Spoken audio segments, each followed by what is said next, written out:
कि तारिक अनवर साहब से इतना आप लोग खफा क्यों चल रहे हैं?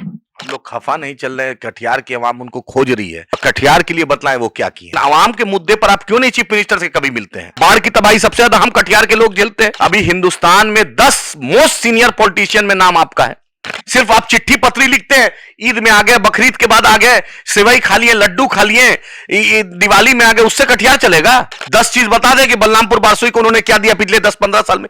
ये खंजर घोंपना हुआ, ये सबसे बड़ा, ये इससे बड़ा नाइंसाफी कुछ नहीं हो सकता है कि जो मुसीबत के वक्त में कोई आप उसका साथ नहीं दिए, कि खाली मुंह में सौंफ डाल के और मिश्री डाल के आपको चुप रहने के लिए बोला गया है। ट्रिपल तलाक पे तारिक साहब ने कुछ नहीं बोला, सीएनआरसी पे तारिक साहब ने कुछ नहीं बोला, 370 पे तारिक साहब ने कुछ नहीं बोला, वक्फ का बिल पर तारिक साहब ने कुछ नहीं बोला, मॉब लिंचिंग पे कुछ नहीं बोला। एक मुसलमानों के मुद्दे पर अगर तारिक साहब कभी बोले हो, दिखा दीजिए वीडियो। एमआईएम से ज्यादा कौन है? बैरिस्टर असदुद्दीन ओवैसी साहब से ज्यादा पार्लियामेंट में ट्रिपल तलाक पे, बेटी का घर में शादी था, हम पार्लियामेंट में वकालत कर रहे थे। दारुसलाम मेरा दरवाजा खुला है, 24 घंटा खुला है, चाहे सिख हो, चाहे माथे पे पगड़ी हो, तिलक हो, टोपी हो, क्रॉस हो, सबका इस्तकबाल। तारिक साहब बताएं, बस आएंगे सलाम वालेकुम वालेकुम सिर्फ चलता है क्या राजनीति? आदाब, नमस्कार, आप देख रहे हैं मंथन टुडे। मैं हूं आपके साथ उज़मा। आज हमारे साथ हैं एआईएमआईएम के राष्ट्रीय प्रवक्ता आदिल हसन। बहुत बहुत शुक्रिया, अस्सलाम वालेकुम। कि तारिक अनवर साहब से इतना आप लोग खफा क्यों चल रहे हैं? हम लोग खफा नहीं चल रहे हैं। कटिहार की आवाम उनको खोज रही है कि 1977 से, अरवल से, जहानाबाद से एक आदमी जाता है कटिहार में। कटिहार ने उनको इतनी इज्जत दी, पूरी दुनिया में कटिहार ने उनको इज्जत दी, हर प्लेटफॉर्म दिया। कटिहार के लिए बतलाएं वो क्या किए। यूपीए सरकार में भी रहे, मंत्री भी रहे, उसके बाद अभी भी एमपी हैं। लेकिन बाहिन घाट है, खुरादार घाट है, डमडोलिया घाट है, बाजितपुर घाट है, रैयापुर घाट है। लोग पूछ रहे हैं लड़की का बलरामपुर बारसोई में कॉलेज क्यों नहीं है? कॉलेज क्यों नहीं है? बाजाबते कंस्टिट्यूएंट कॉलेज नहीं है, हॉस्पिटल में डॉक्टर नहीं रहता है, जो एडिशनल पीएससी है वो नहीं चलता है। आप पेट्रोल पंप का उद्घाटन करने आते हैं, आप शादी ब्याह में आते हैं, लेकिन आवाम के मुद्दे पर आप क्यों नहीं चीफ मिनिस्टर से कभी मिलते हैं? आप क्यों नहीं हेल्थ सेक्रेटरी से? काम कर ही रहे हैं ना, इसमें दिक्कत क्या है? अरे मैडम, कर रहे हैं तो चलिए ना, बलरामपुर बारसोई का स्थिति देखिए ना, कटिहार की स्थिति देखिए, कदवा का देखिए, प्राणपुर का देखिए, मनिहारी का देखिए, बरारी का देखिए। आपको लाखों मुसलमान के नाम पर, राहुल गांधी जी को प्रधानमंत्री बनाने के नाम पे, राजीव जी को प्रधानमंत्री बनाने के नाम पर, इंदिरा जी को प्रधानमंत्री बनाने के नाम पर, भाजपा को हराने के नाम पर 77 से हम ही लोग जिम्मा लिए थे कि आपको, आप अरवल से लड़के जीत जाइए। जीत हम दिलाएंगे, और कटिहार का मुद्दा उठाने में आपको इतना दिक्कत क्यों?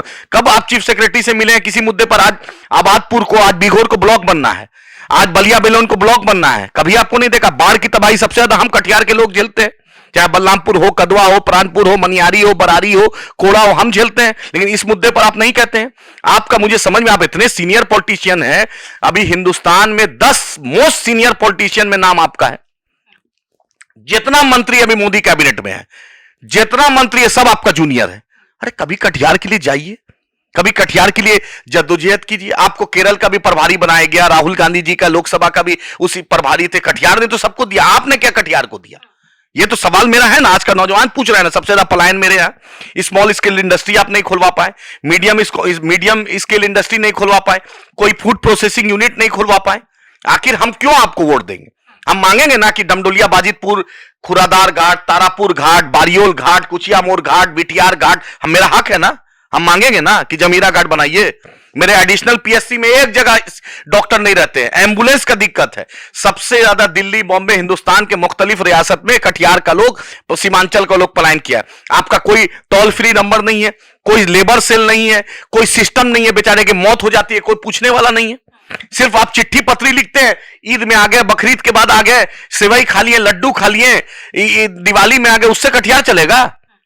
कटिहार को उसका हक अदा करना पड़ेगा।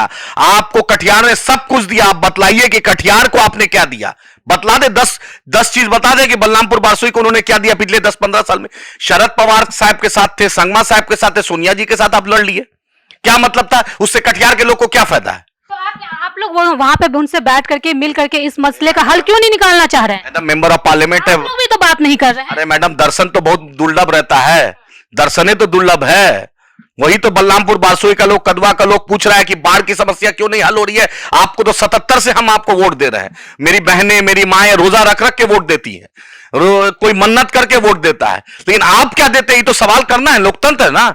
आप अरवल से आके वहां पर एमपी बना दिया, आपको लोगों ने मंत्री बन गए। आप बोलिए, उनसे पूछिए, बहुत तीखा सवाल है, सोनिया जी से क्यों लड़े? क्या गलती था? आपको इंदिरा गांधी जी ने बेटा माना, राजीव गांधी जी ने भाई माना, उसकी बेवा हो गई अगर उसकी राजीव जी की पत्नी, तो उसके साथ आपने खंजर घोपा। ये खंजर घोंपना हुआ, ये सबसे बड़ा, ये इससे बड़ा नाइंसाफी कुछ नहीं हो सकता है कि जो मुसीबत के वक्त में कोई आप उसका साथ नहीं दिए। कटिहार को क्या मिला? सीमांचल डेवलपमेंट बोर्ड क्यों नहीं बना? पूर्णिया हाईकोर्ट बेंच क्यों नहीं बना? पूर्णिया का एयरपोर्ट में अभी तक आप दूसरे रियासत से, बॉम्बे से, दिल्ली से, कलकत्ता से, चेन्नई से, बेंगलोर से क्यों नहीं प्लेन चल रहा है? तारिक साहब का क्या काम है? एएमयू किशनगंज में फंड क्यों नहीं हुआ? आज तक क्यों नहीं खड़े होते हैं? यूपीए 1 यूपीए 2 में सरकार में आप मंत्री थे, आपके साथ शरद पवार साहब थे। शरद पवार बारामती को बारामती बना दिया, पीएस संगमा ने मेघालय को मेघालय बना दिया। आपने क्या किया कटिहार के लिए?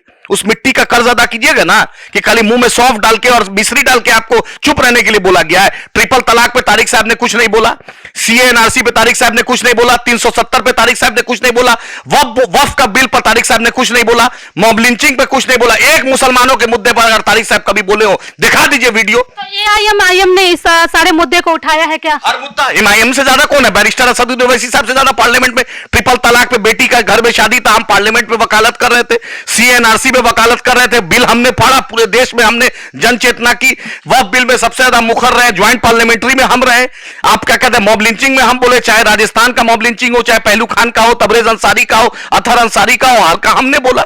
हम कब पीछे रहे? दारुसलाम मेरा दरवाजा खुला है, 24 घंटा खुला है, चाहे सिख हो, चाहे माथे पे पगड़ी हो, तिलक हो, टोपी हो, क्रॉस हो, सबका इस्तकबाल। तारिक साहब बताएं, तारिक साहब बताएं कटिहार को उन्होंने क्या दिया? आज कटिहार बाढ़ की तबाही से दिल रहा है। जो मेरे लोग बॉम्बे में रहते हैं, चेन्नई में रहते हैं, जयपुर में रहते हैं, गुजरात में रहते हैं, दिल्ली में रहते हैं, बारसोई में इस ट्रेन का स्टॉपेज नहीं है।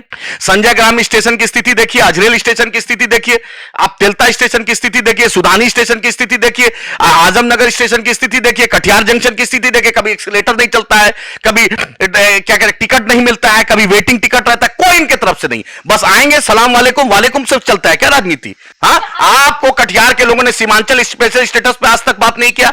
आप किसी मंत्री को बोलिए 5,000 करोड़ का पैकेज आप दिलवा सकते थे, अल्लाह ने आपको उतनी इज्जत दिया, अल्लाह ने उतना मुकाम दिया, तो सोनिया गांधी से लड़ेंगे। फिर वही सोनिया जी के साथ क्यों चले गए? फिर वही सोनिया जी के पार्टी में क्यों चले गए? क्या मुद्दा था कटिहार का? लोग, मैं पूछना चाहता हूं कि ऐसा क्या मुद्दा था जो सोनिया जी से आपने बगावत की? कोई मतलब नहीं था। चलिए फिलहाल इस खबर में इतना ही। देश दुनिया की ऐसी तमाम बड़ी खबरों के लिए बने रहे मंथन टुडे के साथ ही हमारे चैनल को लाइक करें, सब्सक्राइब करें, फॉलो करें और निष्पक्ष पत्रकारिता देखना है तो देखते रहे मंथन टुडे। बहुत बहुत शुक्रिया।